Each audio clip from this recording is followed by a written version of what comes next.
Hi, everyone, and welcome back to Faculty in Focus, where we blur the lines between the work done by our Ohio State Lima faculty and the greater Allen County community.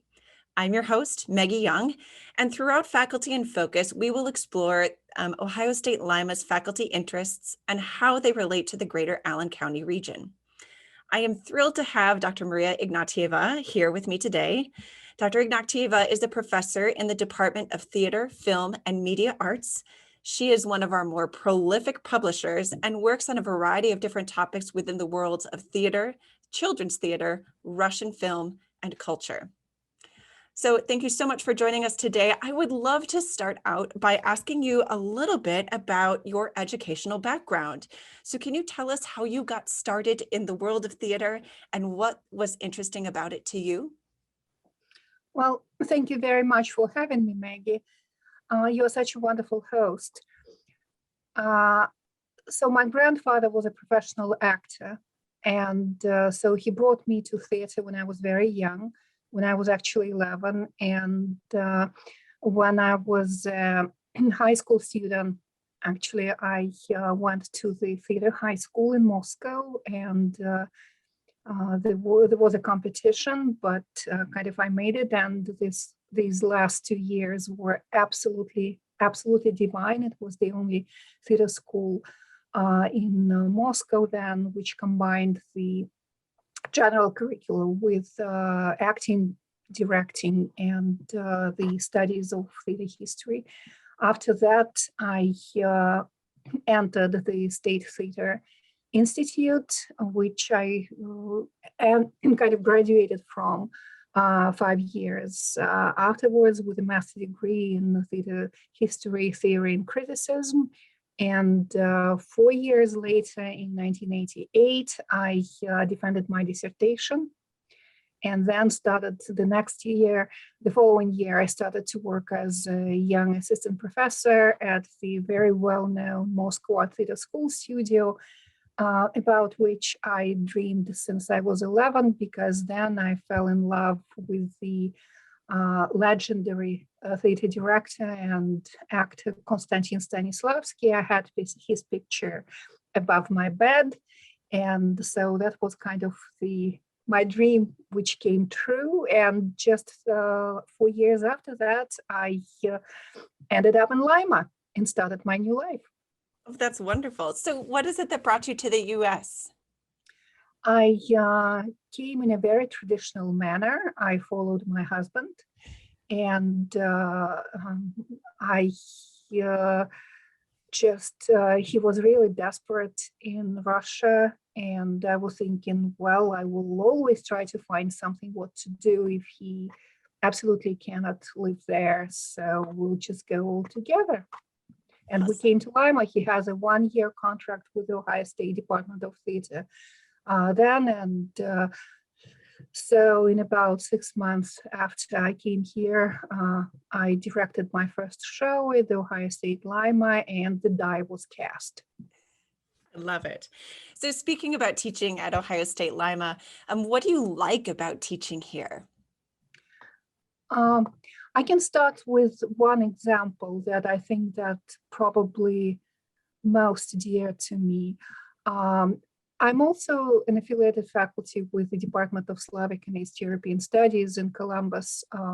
And through this department, I also teach the Russian film class, but it also related to theater and film. And in this film class, a student just wrote a beautiful paper about greatest Russian film director, Sergei Eisenstein.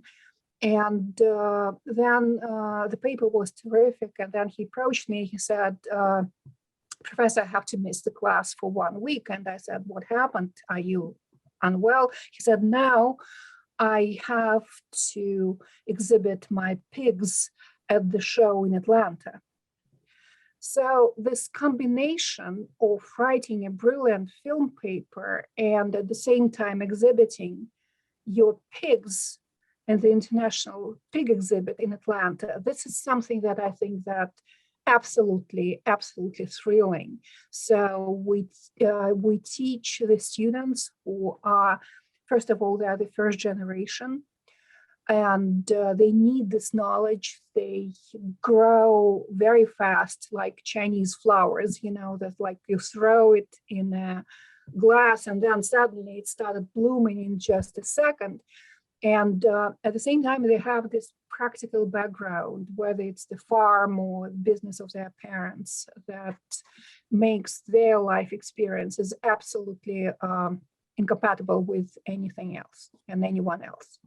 Well, I mean, that's one of the things I love about teaching here as well, that you have this unusual combination of a thirst for knowledge and an excitement about everything new while they're still balancing all of the different things that they're doing at home or like their former lives as well. It's incredible.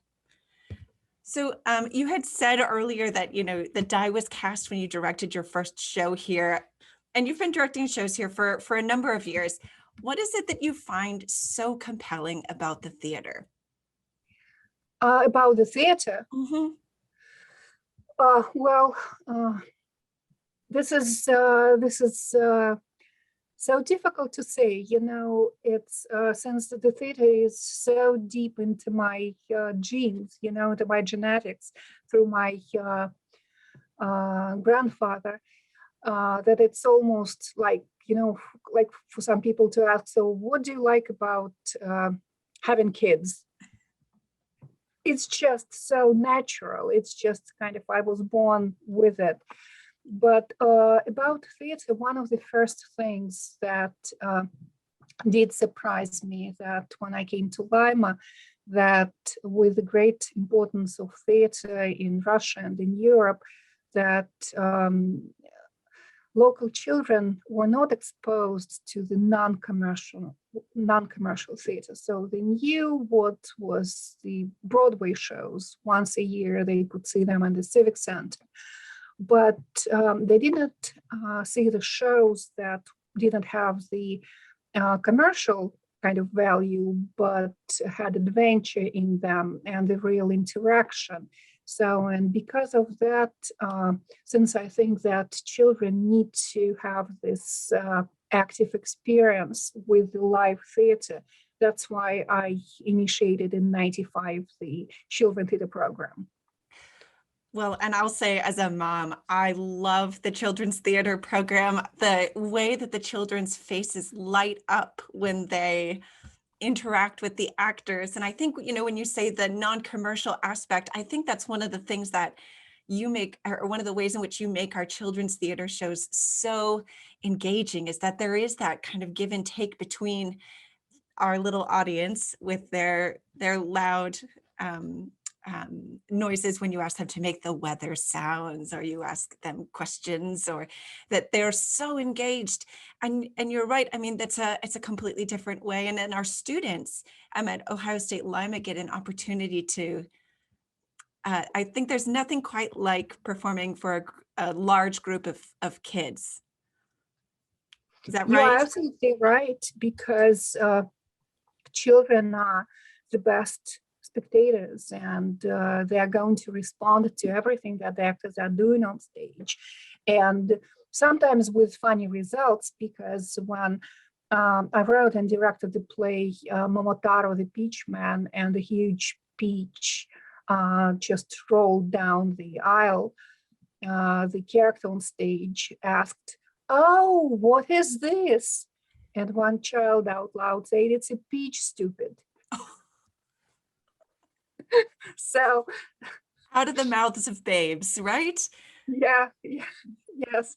So, and so their responses, their reactions, children, the fact that they're sending us their pictures. And so it has been a marvelous experience. And so the community responded greatly to this initiative. And when we opened the program, we had the first buses with children, and we have 1,200 children.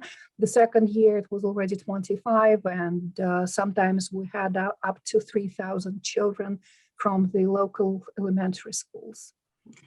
Well, and I think that it is, and for anyone who's grown up in Lima, I think having access to and getting to experience that live theater in a really intimate way is so powerful, and a memory that they will continue to kind of cherish. I know that my boys have enjoyed all of the shows that they've come to on our campus, and I look forward to many more productions at OSU Lima, bringing all of the kids to our theater.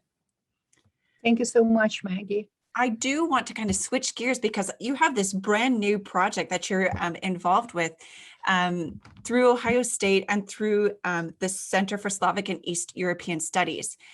And, you know, that area of Europe is so fascinating. It has such a rich history, and it was wonderful to read about, you know, their history, but also kind of, I love that there's some introduction to, you know, what they eat and the holidays they celebrate.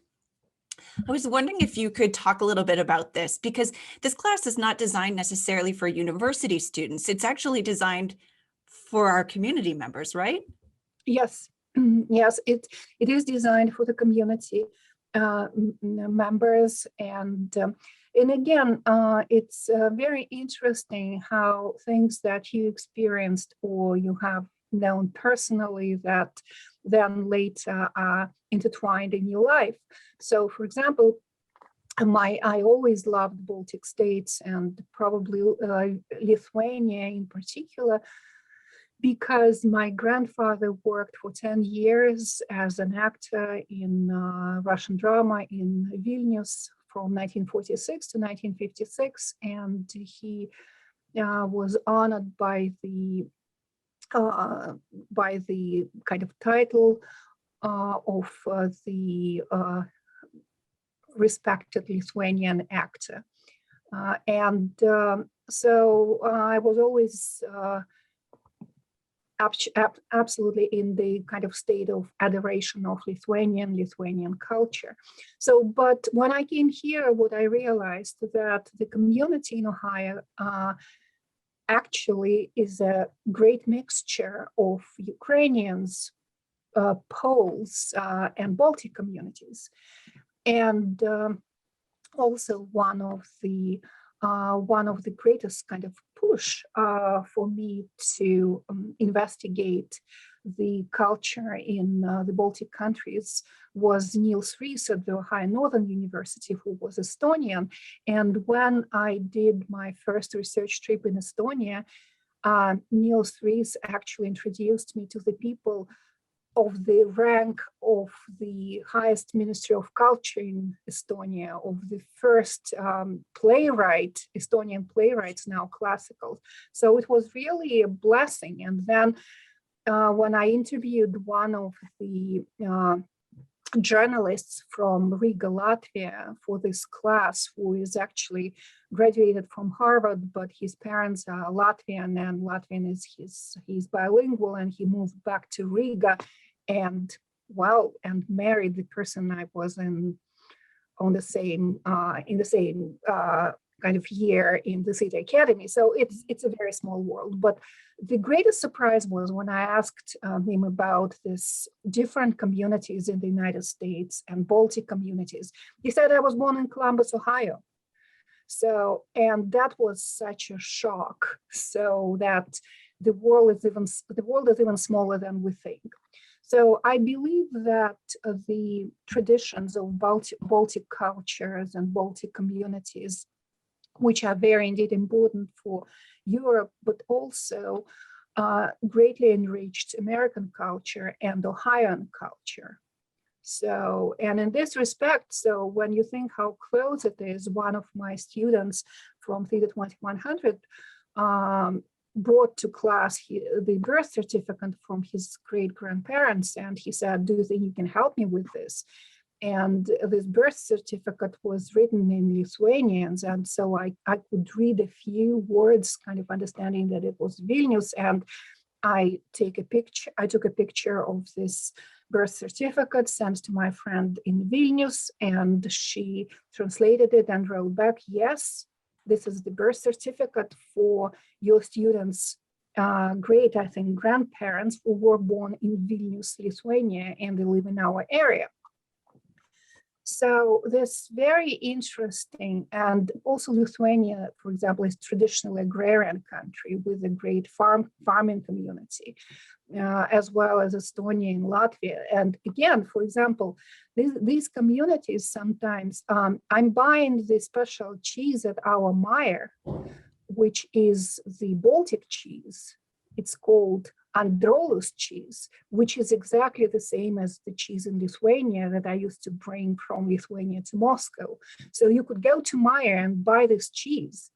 So, which means that also in the produce, the community, the Baltic community is around because people have to know how to make this cheese and then they have to appreciate having it. So. Well, I'm definitely going to go to Meyer and try to find that that cheese. But I think that there are those parallels then between the kinds of activities that our students at Ohio State Lima participate in their free time, going to go show pigs and the agrarian lifestyle that they're more used to, and then what we're seeing in the Baltic states as well. So I just wanted to ask, with a course like that, what are you hoping that our community, those who partake in that course, what are you hoping that they gain from the experience? First of all, the history of Baltic states, Latvia, Lithuania, and Estonia generally is not very well known, just to the group of specialists. Come on. The population of Estonia is 1.5 million.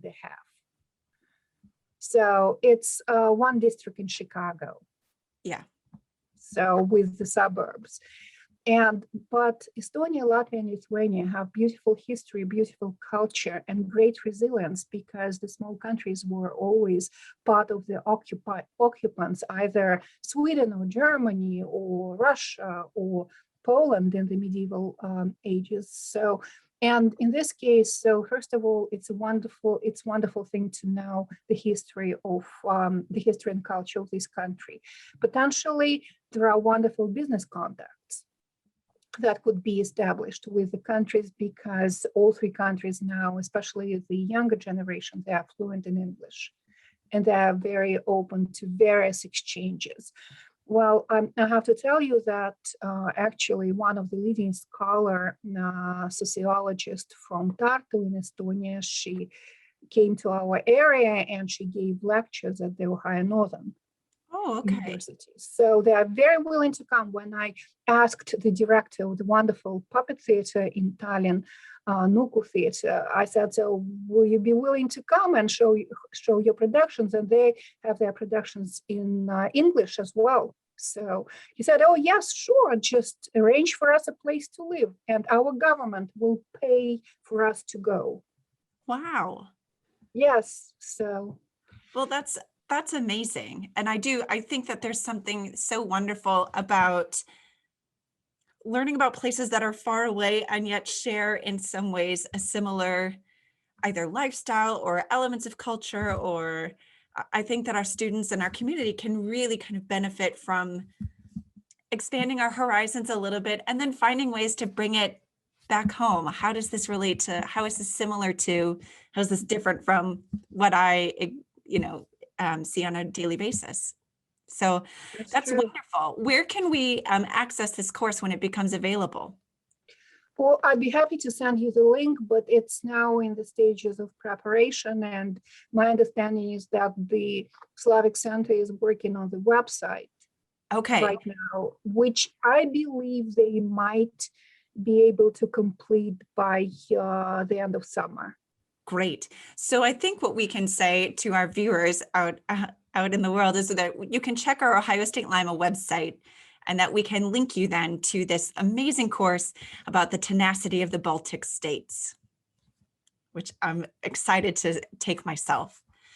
So I wanted to thank you so much for sharing your history and your experiences with us today. Congratulations on joining the select group of Ohio State Lima faculty who are invited to the Mug Club as part of our focus on faculty scholarship, both inside and outside of the classroom. Be sure to check out our other episodes of Faculty in Focus on the Ohio State Lima YouTube channel.